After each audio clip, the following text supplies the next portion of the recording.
Hi friends, இந்த வீடியோவில் ரூபாய் 2000 மகளிர் உரிமை தொகை உயர்வு வங்கி கணக்கில் பணம் தமிழக அரசு அப்டேட்.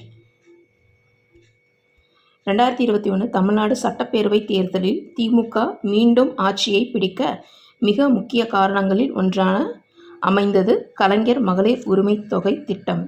பெண்கள் மத்தியில் இந்த திட்டம் பெற்ற வரவேற்பு தமிழக அரசியலில் ஒரு பெரிய மாற்றத்தையே ஏற்படுத்தியது. தமிழ்நாடு அரசு ரேஷன் கார்டு வைத்துள்ள குடும்பங்களில் குடும்ப தலைவிகளாக உள்ள பெண்களுக்கு ஒவ்வொரு மாதமும் ரூபாய் 1000 உரிமை தொகையை அவர்களின் வங்கி கணக்கில் நேரடியாக செலுத்தி வருகிறது. இந்த திட்டம் தொடங்கிய நாளிலிருந்தே பெண்கள் மத்தியில் அமோக ஆதரவை பெற்றுள்ளது. குடும்ப செலவுகள், குழந்தைகளின் கல்வி, மருத்துவ செலவுகள் என பல தேவைகளுக்கு இந்த ரூபாய் 1000 பெரும் உதவியாக இருப்பதாக பெண்கள் தெரிவிக்கின்றனர். இந்த நிலையில் கடந்த டிசம்பர் மாதம் மகளிர் உரிமை தொகை திட்டம் மேலும் விரிவாக்கம் செய்யப்பட்டது. அதாவது புதிதாக 16,94,339 பெண்கள் இந்த திட்டத்தில் சேர்க்கப்பட்டனர். இதன் மூலம் இந்த திட்டம் தமிழகத்தின் பெரும்பாலான குடும்பங்களை சென்றடைந்துள்ளது. இப்போது தமிழக அரசியல் சூழலில் மிக முக்கியமான ஒரு தகவல் வெளியாகியுள்ளது. தமிழ்நாடு சட்டப்பேரவை தேர்தலுக்கு இன்னும் சில மாதங்களே உள்ள நிலையில் பெண்கள் வாக்குகளை உறுதி செய்யும் நோக்கில் மகளிர் உரிமை தொகை ரூபாய் 1000 ரூபாய் 1500 அல்லது ரூபாய் 2000 உயர்த்த தமிழக அரசு திட்டமிட்டுள்ளதாக தகவல்கள் வெளியாகி வருகின்றன.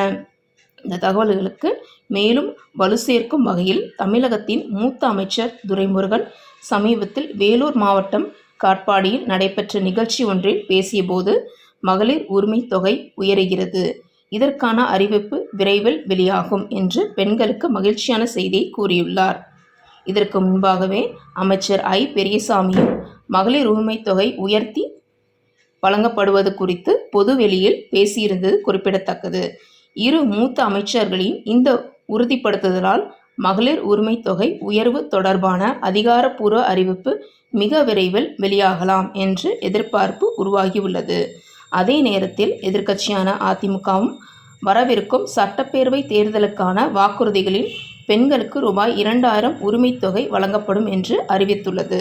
இதன் காரணமாக திமுக அரசும் மகளிர் உரிமை தொகையை உயர்த்த வேண்டிய கட்டாய சூழ்நிலையில் உள்ளது. மொத்தமாக பார்க்கும்போது பெண்கள் வாக்குகளை தீர்மானிக்கும் முக்கிய ஆயுதமாக மகளிர் உரிமை தொகை திட்டம் மாறியுள்ள நிலையில் இந்த தொகை ரூபாய் 1500 அல்லது ரூபாய் 2000 உயருமா என்பதற்கான அதிகாரப்பூர்வ அறிவிப்பை தமிழக மக்கள், குறிப்பாக பெண்கள் ஆவலுடன் எதிர்பார்த்து காத்திருக்கின்றனர். இனி தமிழக அரசு வெளியிடும் அதிகாரப்பூர்வ அறிவிப்பே இந்த விவகாரத்தில் இறுதி முடிவை சொல்ல போகிறது.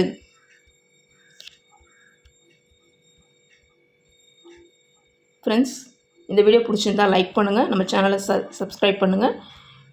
நெக்ஸ்ட் வீடியோவில் பார்ப்போம். நன்றி, வணக்கம்.